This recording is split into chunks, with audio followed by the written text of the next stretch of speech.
Alors, on va poursuivre. S'il n'y a plus de questions, on va poursuivre. Il est 16 heures, on est dans notre timing.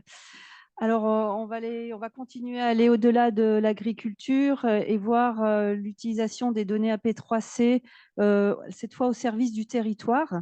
Elles peuvent être appliquées pour, bien sûr, développer des stratégies d'adaptation au changement climatique. Il y a deux exemples cet après-midi qui vont nous être présentés, celui du Grand Clermont et puis celui aussi du commissariat de Massif Central, qui, ces deux structures appliquent, ont pris connaissance d'AP3C, des études d'AP3C, des données issues d'AP3C pour appliquer ensuite sur leur plan et essayer de trouver des solutions à l'adaptation du territoire. Alors, on va commencer avec l'exemple de Clermont Communauté. Alors là, j'appelle Monsieur Bruno Valadier, qui va venir nous rejoindre. Bonjour, Monsieur Valadier. Donc, Monsieur Valadier, vous êtes le vice-président du Grand Clermont, voilà, en charge du SCOT. Donc, vous allez nous expliquer tout ce que c'est, SCOT, PLU, PLUI, enfin, c'est un petit peu du jargon, mais on va y venir.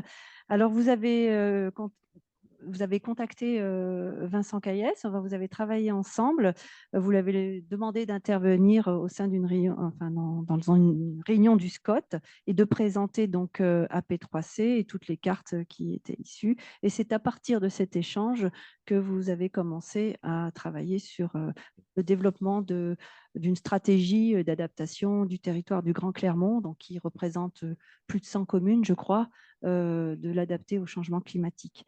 Alors, avant de commencer et d'échanger ensemble, on va vous diffuser une petite vidéo qui ne dure pas très longtemps, 1 minute 30, sur ce qu'est un SCOT et ce qu'est un PLU, un PLUI.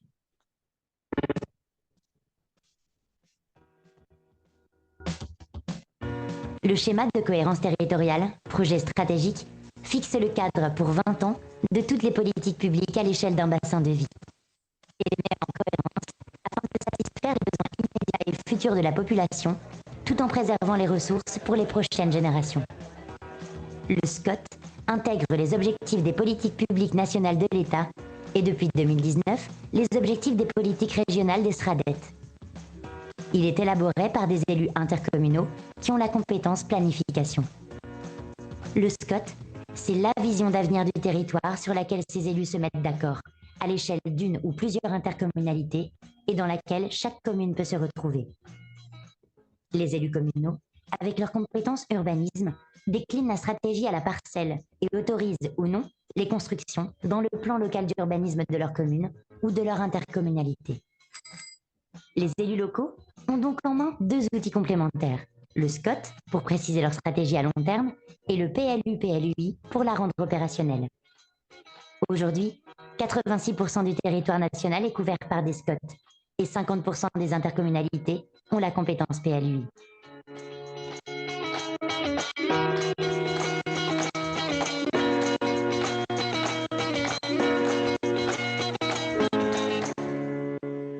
Bien, alors Bonjour à tous. Monsieur Valadier, vous avez la chance de présider, d'être le vice-président du Grand Clermont et de présider le SCOT.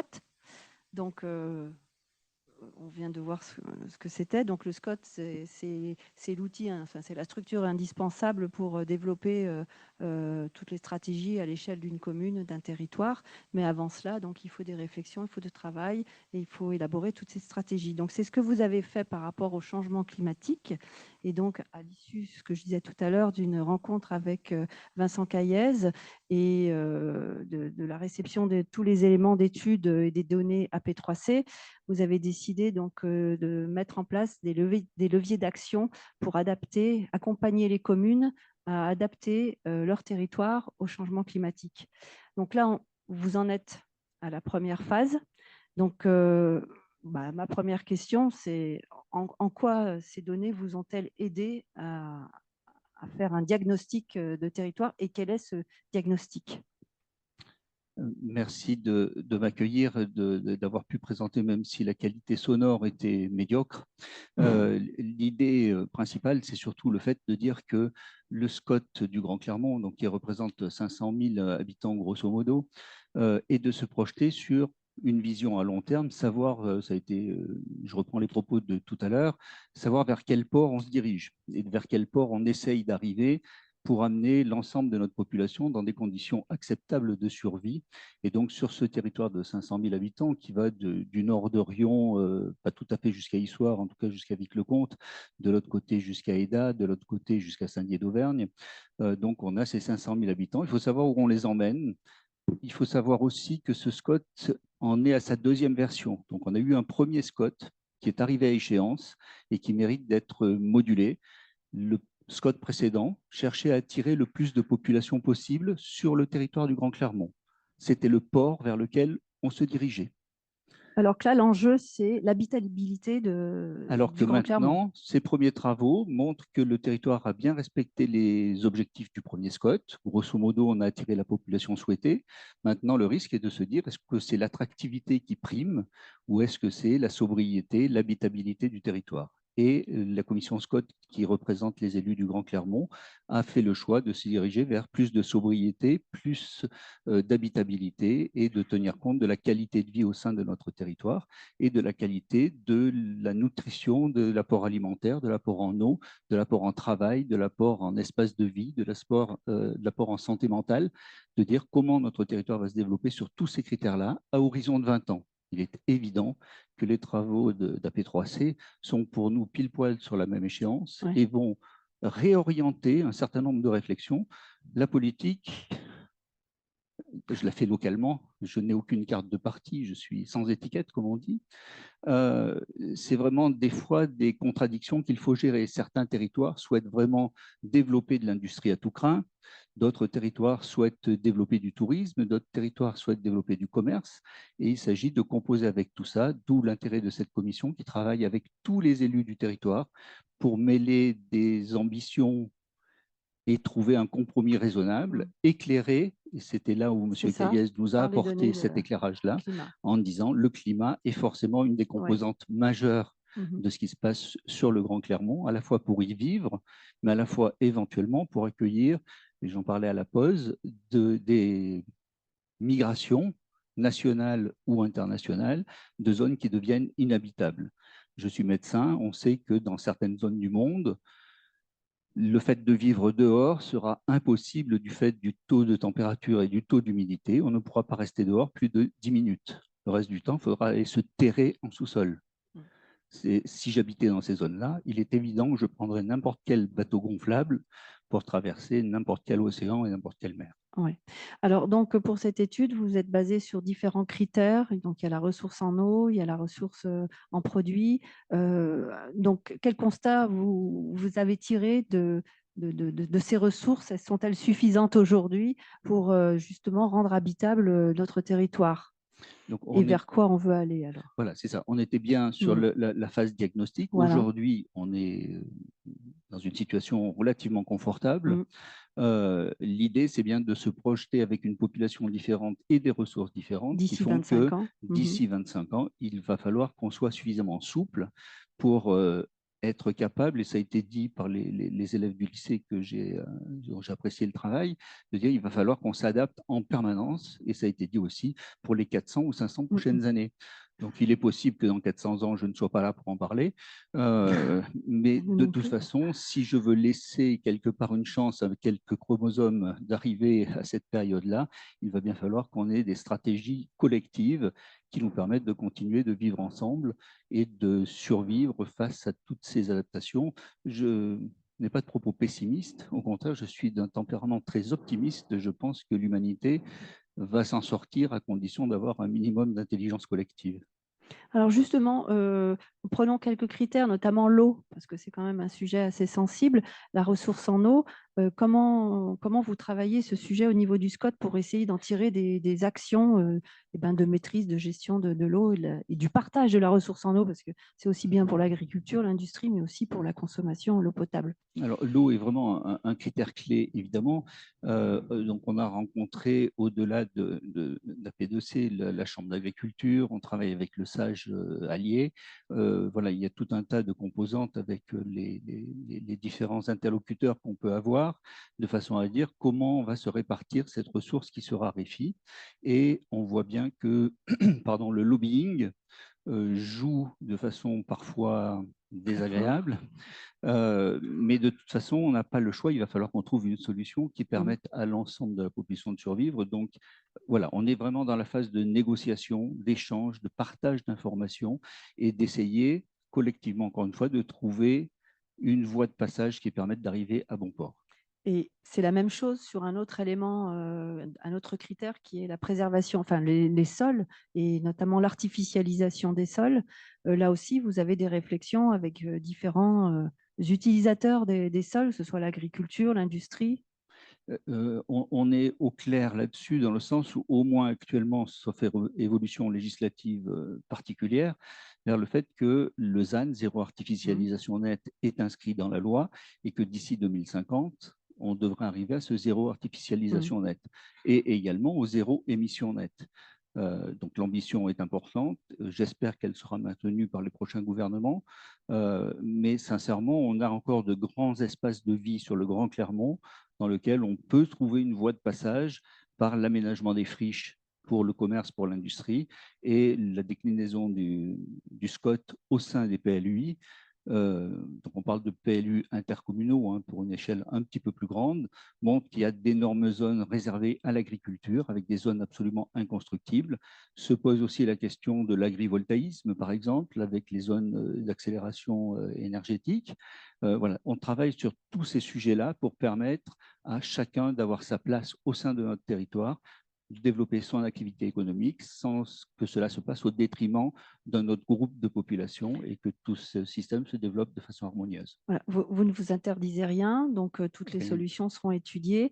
Est-ce que le fait d'avoir comme socle à cette réflexion, d'avoir AP3C, ça a été un élément déclencheur pour certaines communes qui, voilà, vous le disiez tout à l'heure en préambule, tout le monde n'est pas au même niveau de conscience du changement climatique. Est-ce que ce genre d'outils et de données peuvent sensibiliser les plus, j'allais dire, pas réfractaires, mais qui sont plus dans le déni peut-être?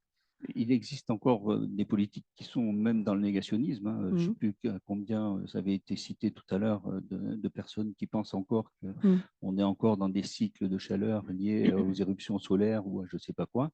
Voilà, donc ces gens-là, quand on a ces projections de gens qui maîtrisent les choses, même si la science peut être remise en question, il y a encore des gens qui pensent que la Terre est plate, mais je pense que la Terre est aussi plate que le dérèglement climatique n'est pas d'origine humaine.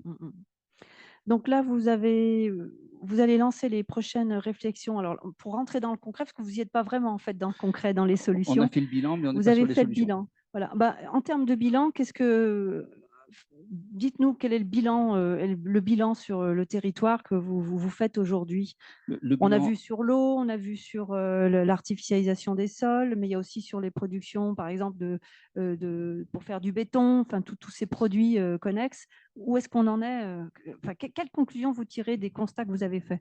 Les constats qu'on a faits, c'est cela, c'est de se dire on a bien accueilli le nombre d'habitants prévu. Oui. Par contre, on a été absolument à côté de la plaque en termes de déplacement, de mobilité, de choses comme ça. Et là, c'est catastrophique puisque on a bien cet étalement urbain qui s'est poursuivi et avec beaucoup de gens qui habitent, comme dans la plupart des grandes villes, en seconde couronne et qui génèrent un nombre de déplacements et de production puisque on n'a pas suffisamment de transport en commun.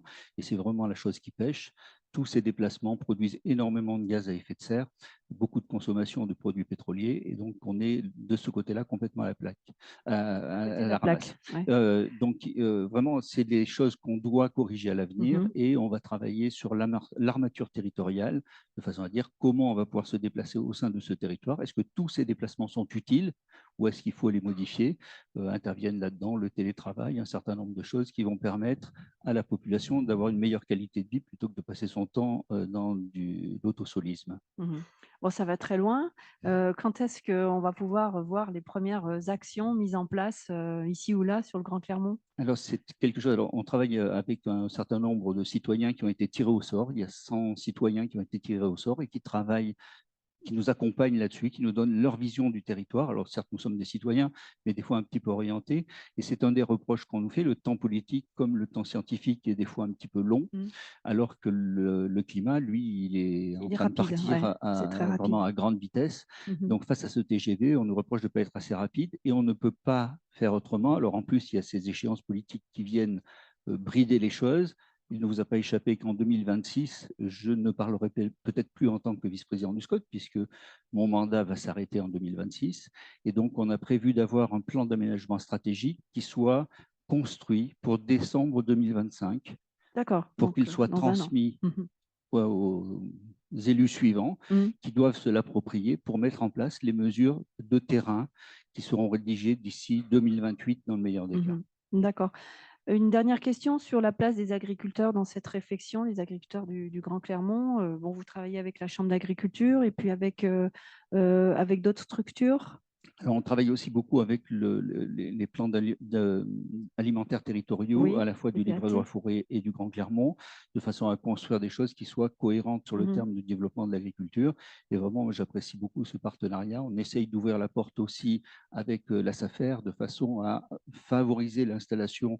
On en parlait là aussi avec un interlocuteur, en disant favoriser l'installation du maraîchage pour essayer, dans le cadre de ce PAT, de pouvoir nourrir en proximité les habitants du Grand Clermont.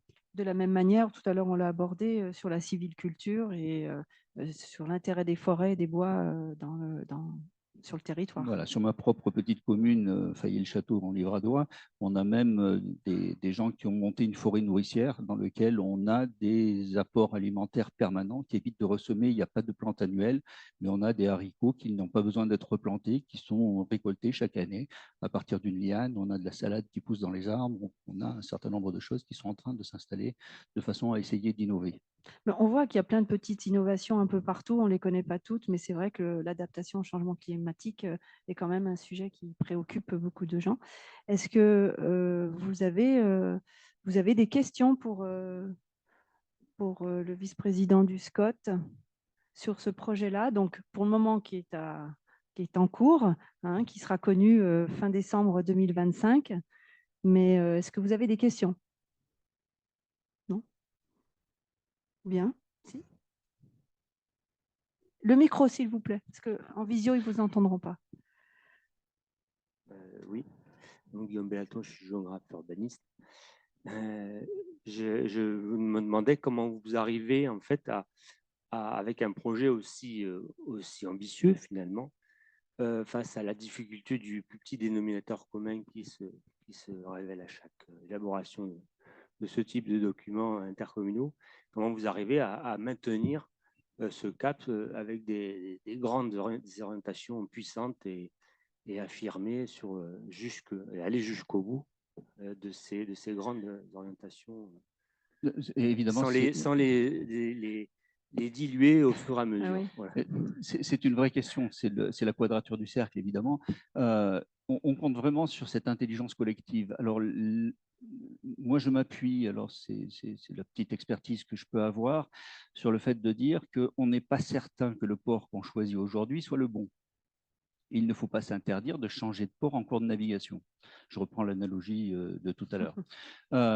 Donc, selon les tempêtes qu'on va affronter, si on a tous les œufs dans notre même panier, je m'appuie beaucoup sur les exemples cités précédemment, on est sûr qu'on va aller au naufrage. Si on a plusieurs cartes, plusieurs possibilités, et je crois beaucoup à la complémentarité des territoires, c'est de se dire que je pense que le plus petit dénominateur commun sera de dire, dans ce secteur-là, la vision du territoire, c'est celle-ci.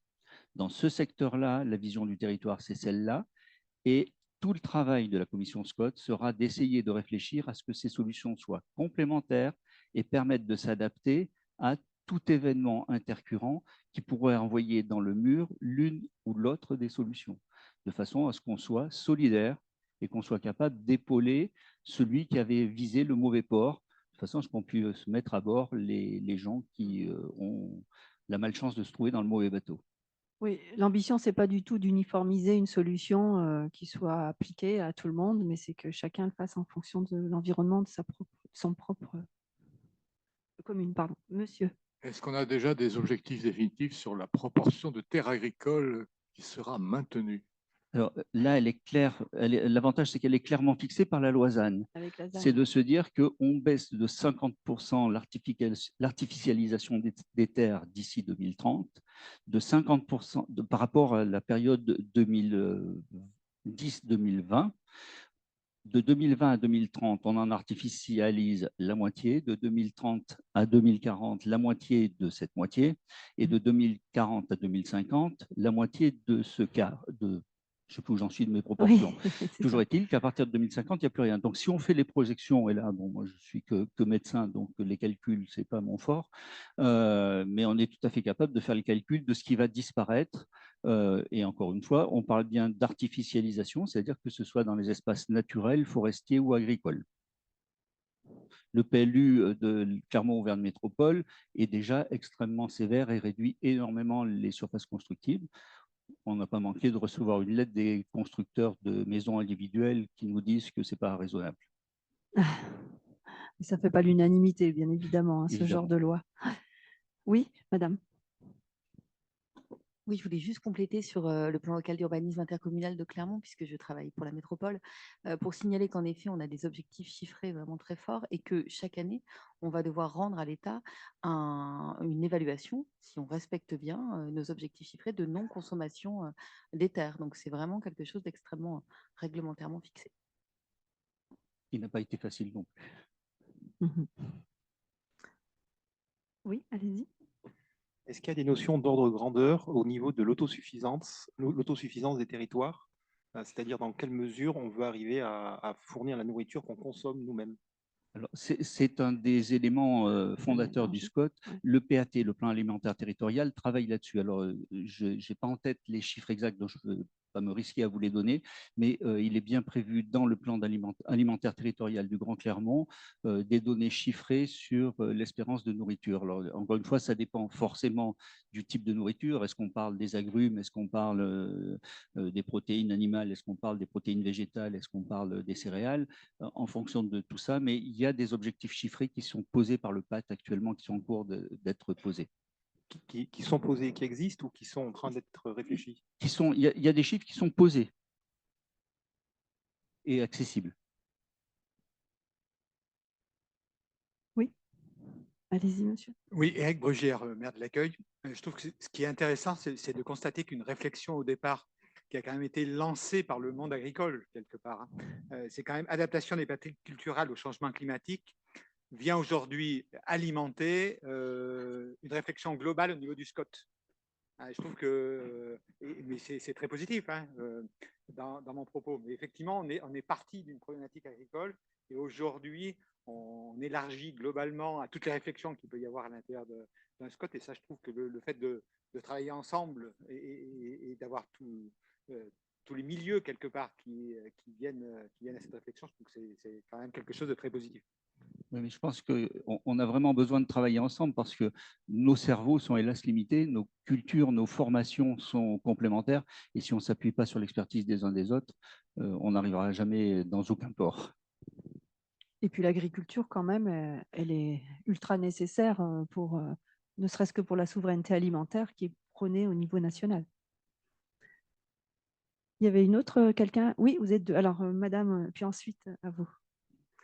Oui, bonjour. PNR de l'Aubrac, moi, je tiens à vous féliciter en tout cas cette démarche parce que nous, la réflexion qu'on s'avait fait aussi au sein du PNR, c'est que le SCOT, c'est la bonne porte d'entrée aussi pour mettre en place ce type de démarches, des démarches qui sont transversales et qu'en plus, on peut voir quand même sur place, sur le document d'urbanisme, des actions qui sont concrètes, notamment, j'imagine, vous ne l'avez pas dit, que vous savez aussi un PCAET, donc vous pouvez aussi porter des démarches qui sont pas que sur l'adaptation, mais aussi sur l'atténuation.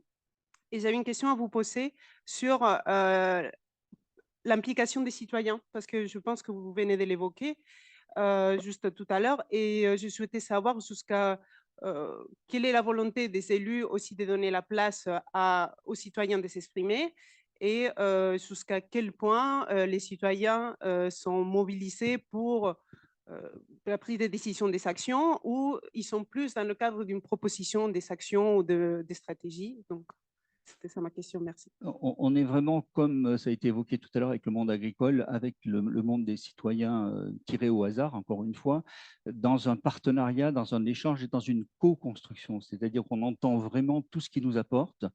On leur a donné un certain nombre de questions. Comment vous voyez le territoire du Grand Clermont se développer à l'horizon 2050? Une question actuellement sur laquelle on va avoir la réponse la semaine prochaine sur le fait de dire comment l'armature territoriale fonctionne, ce qu'on a évoqué tout à l'heure sur les mobilités. On est vraiment à l'écoute des citoyens et en fait, on se rend compte qu'on est des citoyens ordinaires, heureusement, et qu'on a la même vision qu'eux. En fait, on partage complètement cette projection vers 2050 en disant ils ont les mêmes soucis que nous. Le premier, c'est l'eau, c'est l'apport alimentaire. On est vraiment en clé là-dessus et à l'écoute des citoyens. Alors, il faut savoir qu'un SCOT, ça coûte très cher. N'hésitez pas à vous en emparer, à communiquer dans vos SCOT différents avec eux, puisque le SCOT du Grand Clermont, il est évalué à 1 million d'euros quand même. Hein. Donc, il y a rapidement des sommes importantes et on n'a pas la possibilité, hélas, de co-construire aussi large qu'on le souhaiterait avec les citoyens. Donc, on s'appuie sur le Conseil de développement. On est vraiment à l'écoute de ce qu'ils nous disent et ça enrichit les travaux de réflexion de la commission SCOT qui se réunit une fois par mois, une demi-journée de travail par les élus pour essayer de trouver les bonnes solutions de développement du Grand Clermont. Développement harmonieux. Donc, s'engager. Madame, vous étiez la deuxième. Oui, bonjour Élodie Mardinet, moi je suis chargée de mission agro-environnement au Parc des Volcans d'Auvergne, donc on est voisins. Et du coup, ce matin, on parlait des conséquences des évolutions climatiques par rapport au bien-être animal. Et du coup, dans le SCOT, c'est aussi l'occasion, vous le disiez, de s'intéresser à la qualité de vie. Est-ce que, même si vous en êtes qu'à la phase de bilan, vous commencez à avoir une vision d'actions structurantes qui pourraient se mettre en place pour améliorer les conditions de vie en zone urbaine, notamment avec des questions de désimperméabilisation ou d'installation d'arbres en ville ou des choses comme ça, ou ça n'en est pas encore à cette étape? Si, on est complètement là-dedans en disant, bon, on a lu un certain nombre d'études sur les effets positifs et négatifs de l'arbre en ville, sur le fait des flux laminaires qui dispersent ou qui ne dispersent pas la pollution, sur le fait des allergènes qui peuvent être déclenchés par l'arbre en ville.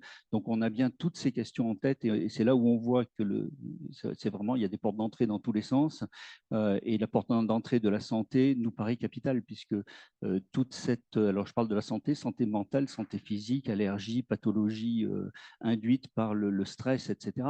Tous ces éléments-là font partie intégrante de ce qu'on doit construire au sein d'un SCOT. Pour moi, en tant que médecin, c'est une évidence. Donc, on comprend que ça prend du temps parce que c'est beaucoup d'expertise et d'échanges. Est-ce que vous avez d'autres questions pour Monsieur Bruno Valadier? Non. Eh bien, merci Monsieur Valadier. Donc, c'était très intéressant. On a vu cette application, l'utilité d'AP3C, du travail qui a été fait par AP3C, donc au service du territoire, et on n'en est qu'au début, un bilan et bientôt des actions qui vont être menées.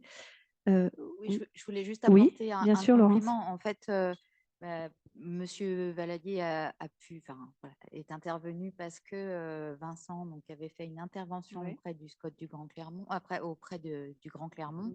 En fait, ça découle d'une action proactive qu'on a lancée en fin d'année dernière avec les chambres d'agriculture concernées par AP3C et de proposer à l'ensemble des collectivités territoriales de faire des interventions de sensibilisation à travers bien sûr les données AP3C sur le changement climatique. Et donc, si d'autres collectivités territoriales sont aussi intéressées, qui ne nous ont pas encore contactés, mais prenez contact avec votre chambre d'agriculture ou avec le CIDAM pour qu'on puisse organiser de telles interventions.